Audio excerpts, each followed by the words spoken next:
So today we will do second application of ACL, that is magnetic field due to a long straight current carrying wire. Current carrying wire के around magnetic field का क्या expression है वो हम find करेंगे with the help of ACL. So consider a long cylindrical wire of radius R, capital R, carrying current I. हम wire consider कर लेंगे और हमें पता है वायर की शेप कैसी होती है, सिलेंड्रिकल होती है, तो उस सिलेंडर का रेडियस हम क्या मान लेंगे, आर, और आई होगा current flowing through the wire. Magnetic field around a straight wire is in the form of concentric circles. Biot Savart's law में हमने किया था कि मैग्नेटिक फील्ड स्ट्रेट वायर के अराउंड कैसी होती है, कंसेंट्रिक सर्कल्स के फॉर्म में. ठीक है, सो अब हम एक्सप्रेशन फाइंड करेंगे. उसके लिए हमें क्या चाहिए, observation point. Let P be the observation point. So 3 cases arises due to the position of observation point. आप ऑब्जर्वेशन पॉइंट कहाँ कंसिडर कर रहे हो उसके बेसिस पे 3 केसेस हैं. First case, when observation point lies outside the wire. जब observation point कहाँ लाई करेगा, outside the wire. So see हमारे पास सिलेंड्रिकल वायर है एंड अलोंग इट्स एक्सिस हमने करंट की डायरेक्शन डिफाइन की है, I be the current flowing through the wire, और इस सिलेंड्रिकल वायर का रेडियस क्या था, कैपिटल आर. अब फर्स्ट केस क्या है, जब हम observation point outside the wire ले रहे हैं. So let this P be the observation point. कहाँ से लिए, रेफरेंस पॉइंट होगा हमारा ओ से. ठीक है, कितने डिस्टेंस पे है ये हमें पता है, हमेशा observation point small R distance पे होता है. तो क्लियरली देखो रेडियस ऑफ जो सिलेंडर है इतना है एंड ऑब्जर्वेशन पॉइंट का डिस्टेंस ये है. Clearly R is greater than radius of the cylinder. So अब हम क्या करेंगे, एम्पियर सर्किट लॉ अप्लाई करेंगे, जो क्या है हमारे पास, line integral of B vector dot D L vector is equal to mu naught times current. हमें पता है ACL क्लोज लूप के लिए, क्लोज सरफेस के लिए वैलिड है. सो ये ऑब्जर्वेशन पॉइंट हमारा ओपन सरफेस में आ रहा है, तो इसके अराउंड हम क्या करेंगे, एम्पीरियन लूप कंसीडर करेंगे. Consider an Amperian loop of radius R. जितना डिस्टेंस है ऑब्जर्वेशन पॉइंट का उतने डिस्टेंस पे ही हम एम्पीरियन लूप बनाएंगे, और वो एम्पीरियन लूप क्या होगी, मैग्नेटिक लाइन ऑफ फोर्स. क्यों, ये भी मैं आपको बता देती हूँ. सो ये है हमारी एम्पीरियन लूप. ये क्या है, मैग्नेटिक लाइन ऑफ फोर्स. हमें पता है स्ट्रेट कंडक्टर के around magnetic line of force कैसी होती है, सर्कुलर. सो हमने सर्कुलर एम्पीरियन लूप कंसीडर की है यहाँ पे. सर्कुलर क्यों, बिकॉज हमें पता है एम्पीरियन लूप के हर पॉइंट पे मैग्नेटिक फील्ड क्या होनी चाहिए, कांस्टेंट. तो अगर ये मैग्नेटिक लाइन ऑफ फोर्स है तो इसके हर एक पॉइंट पे मैग्नेटिक फील्ड क्या होगी, कांस्टेंट. एज अब हमें ACL अप्लाई करना है, तो इस इक्वेशन की लेफ्ट हैंड साइड देखो, हमें डॉट प्रोडक्ट ओपन करना है. डॉट प्रोडक्ट के लिए इन दोनों वेक्टर्स की डायरेक्शन चाहिए, जिससे हमें एंगल पता चलेगा. किस पॉइंट पे ये डायरेक्शन चाहिए, ऑब्जर्वेशन पॉइंट. ऑब्जर्वेशन पॉइंट किस पे लाई कर रहा है, अब सर्कल पे लाई कर रहा है, तो इस पे किसी भी चीज की डायरेक्शन क्या होगी, टेंजेंट. इस पॉइंट पे देखो मैग्नेटिक फील्ड की डायरेक्शन क्या होगी, टेंजेंट. सो अपवर्ड आएगी. कैसे, राइट हैंड थंब रूल में हम कर चुके हैं कि अगर करंट अपवर्ड होगा तो एंटी क्लॉकवाइज मैग्नेटिक फील्ड की डायरेक्शन होगी. सो यहाँ पे एरो क्या आएगा, अपवर्ड, एंटी क्लॉकवाइज डायरेक्शन होगी. ठीक है, करंट एलिमेंट की डायरेक्शन भी सेम होगी, टेंजेंट टू द कर्व. अगर करंट अपवर्ड है तो हम एलिमेंट की डायरेक्शन भी अपवर्ड लेंगे. सो दोनों की डायरेक्शन सेम है. अगर डायरेक्शन सेम है तो इनमें एंगल कितना होगा, 0 डिग्री. ट्रिक याद रखना, अगर डायरेक्शन मार्क करनी है तो अगर सर्कल है तो टेंजेंट ड्रॉ कर दे. ठीक है, दोनों में एंगल क्या है, 0 डिग्री. तो see I have mentioned here B and DL are in same direction, so theta is equal to 0 डिग्री. तो इसका डॉट प्रोडक्ट खोलेंगे तो लाइन इंटेग्रल BDL cos 0 आ जाएगा, which is equal to mu naught I. अब यहाँ पे इंटेग्रल ऑफ BDL बचेगा as cos 0 is 1 is equal to mu naught I. Since Amperian loop पे मैग्नेटिक फील्ड कांस्टेंट होती है तो हम B को इंटेग्रल से बाहर लेंगे. सो इंटेग्रल ऑफ DL होगा यहाँ पे is equal to mu naught I. अब integral of DL, Amperian loop क्या है हमारी, सर्कुलर. सो ये इंटेग्रल ऑफ DL किसके इक्वल होगा, circumference of circle, which is equal to 2 pi R. So B के साथ इंटेग्रल ऑफ DL की वैल्यू पुट की है 2 पाई आर is equal to mu naught I. B की वैल्यू क्या आएगी, mu naught I by 2 pi are. ये है magnetic field outside the wire, और इसे हम इक्वेशन 1 ले लेंगे. Clearly outside the wire magnetic field कैसे वेरी कर रही है, inversely proportional to observation point के डिस्टेंस से, means inversely proportional to are.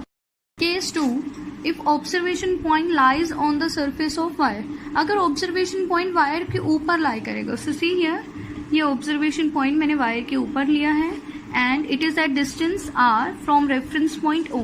So clearly जो r है अब रेडियस ऑफ सिलेंडर के इक्वल होगा, सो हमने यहाँ लिखा है r is equal to r। इसमें हम क्या करेंगे, सो इक्वेशन 1 में हम r को रिप्लेस कर देंगे कैपिटल R से, वही हमारा एक्सप्रेशन होगा in second case. See here B is equal to mu naught I by 2 pi capital R, इसे हम बोलेंगे maximum magnetic field. And clearly यहाँ पे जो मैग्नेटिक फील्ड है वो ऑब्जर्वेशन पॉइंट के डिस्टेंस पे डिपेंड नहीं कर रही, तो हम बोलेंगे B is independent of R। आपसे पूछ सकते हैं कि outside, inside and on the surface magnetic field कैसे वेरी करेगी, तो आउटसाइड है it is inversely proportional to R, observation point के डिस्टेंस के इनवर्सली प्रोपोर्शनल है, and on the surface it is independent of R, ठीक है।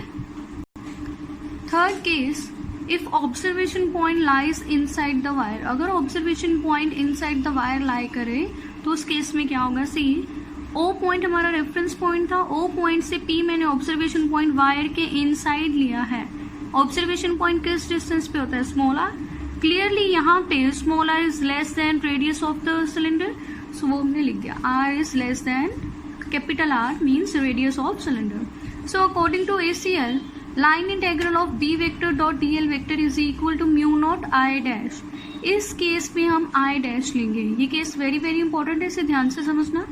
I डैश क्यों, बिकॉज I करंट फ्लो कर रहा है पूरी वायर से, पूरी वायर में से कितना करंट फ्लो कर रहा है, बट हम वायर का कौन सा पोर्शन कंसीडर कर रही है, सिर्फ इतना, बिकॉज हमारा ACL क्लोज लूप पर ही वैलिड होगा जो हम ड्रॉ करेंगे।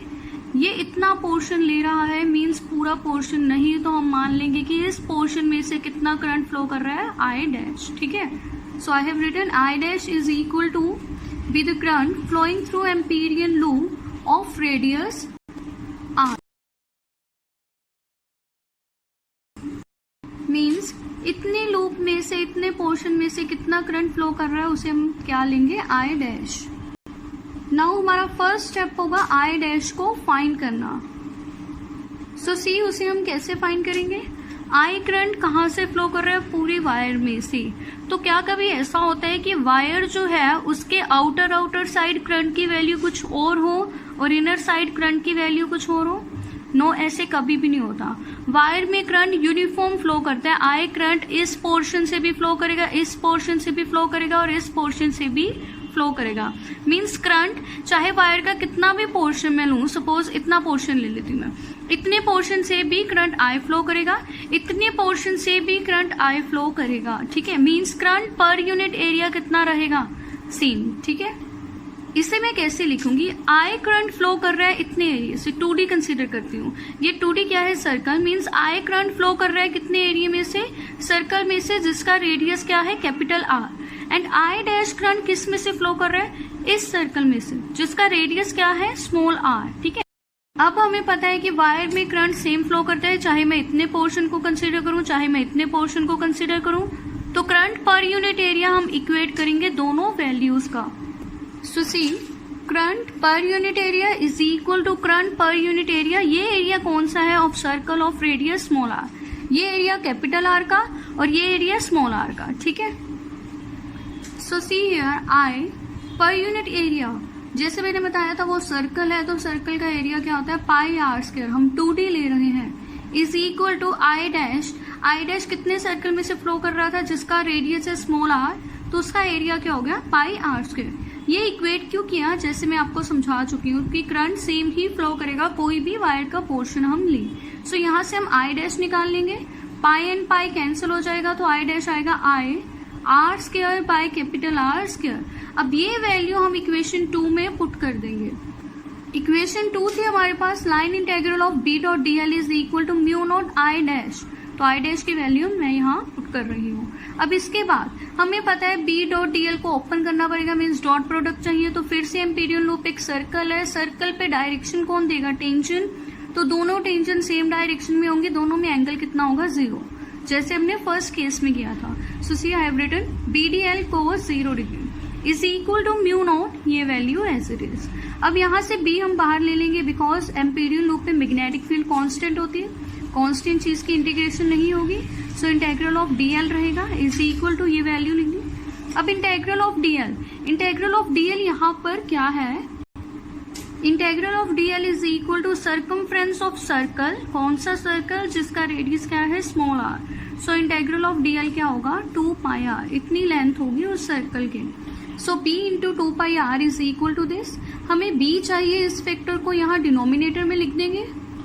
सो see b is equal to mu naught I R square by R square था, 2 पाई r ले आए, तो यहाँ से जो भी कैंसिल होगा कैंसिल करेंगे तो b की वैल्यू बचेगी mu naught I R by 2 pi R square. Clearly magnetic field जो है ऑब्जर्वेशन पॉइंट के डायरेक्टली प्रोपोर्शनल है, तो यहाँ पे हम लिख रहे हैं b is directly proportional to r। अब रिपीट कर रही है, आउटसाइड कैसे थे, inversely proportional to r, on the surface of wire it is independent of r, and inside the wire it is directly proportional to r. So now we will do graphical representation as wire के outside magnetic field कैसे थे, inversely proportional to r, on the surface of wire b is independent of r, and inside the wire b is directly proportional to r. सबसे पहले हम क्या करेंगे, axis plot करेंगे। इन x axis हम are लेंगे एंड इन वाई एक्सिस हम magnetic field लेंगे। मैग्नेटिक फील्ड की ग्राफिकल रिप्रेजेंटेशन आर से करेंगे हम, बट किसके लिए, सिलेंड्रिकल वायर, तो हम सिलेंड्रिकल वायर यहाँ डॉटेड लाइन से ड्रॉ कर लेंगे, ठीक है। तो ये सिलेंड्रिकल वायर है। सो नाउ हमारा रेफरेंस पॉइंट क्या था, ओ ओरिजिन, तो हम सिलेंडर ड्रॉ कर चुके हैं। अब हम रेफरेंस लेंगे inside, outside and on the surface का, ठीक है। सो सी ये सिलेंडर है, तो ये बाउंड्री देखो, इस बाउंड्री के इस साइड क्या होगा पोर्शन, इनसाइड द सिलेंडर, इस बाउंड्री के इस साइड क्या होगा, आउटसाइड द सिलेंडर, एंड ये बाउंड्री क्या होगी, on the surface of cylinder, ठीक है। सो इसी रेफरेंस के अकॉर्डिंगली हम आर की वैल्यू डिफाइन करेंगे, जो हम तीनों केसेस में लिख चुके हैं। ये पॉइंट देखो, ये पॉइंट पे क्या आ रहा है, सरफेस ऑफ सिलेंडर, इस पॉइंट पे क्या था हमारा observation point, radius of cylinder के इक्वल था, तो मैंने लिख दिया। इस पॉइंट के पीछे इनसाइड जो है, जो ऑब्जर्वेशन पॉइंट है उसका डिस्टेंस लेस देन था रेडियस ऑफ सिलेंडर से, तो वो लिख दिया। एंड इसके बाद ऑब्जर्वेशन पॉइंट जो है उसका डिस्टेंस ग्रेटर देन होगा रेडियस ऑफ सिलेंडर से, सो आर ग्रेटर देन आर लिख दिया। अब हमें पता है इनसाइड मैग्नेटिक फील्ड कैसे वेरी कर रही थी, डायरेक्टली प्रोपोर्शनल, तो ओरिजिन से स्टार्ट होंगे, डायरेक्टली प्रोपोर्शनल है तो ग्राफ कैसे आएगा, लीनियर। कहाँ तक लीनियर आएगा, सरफेस तक। सरफेस में मैग्नेटिक फील्ड क्या होगी, मैक्सिमम, और कितनी वैल्यू आएगी, mu naught I by 2 pi R. उसके बाद क्या पोर्शन आ रहा है, आउटसाइड। आउटसाइड हमें पता है मैग्नेटिक फील्ड कैसे वेरी कर रही थी, B is inversely proportional to R, तो हाइपरबोला ड्रॉ करेंगे। तो ये है मैग्नेटिक फील्ड की ग्राफिकल रिप्रेजेंटेशन फॉर वायर।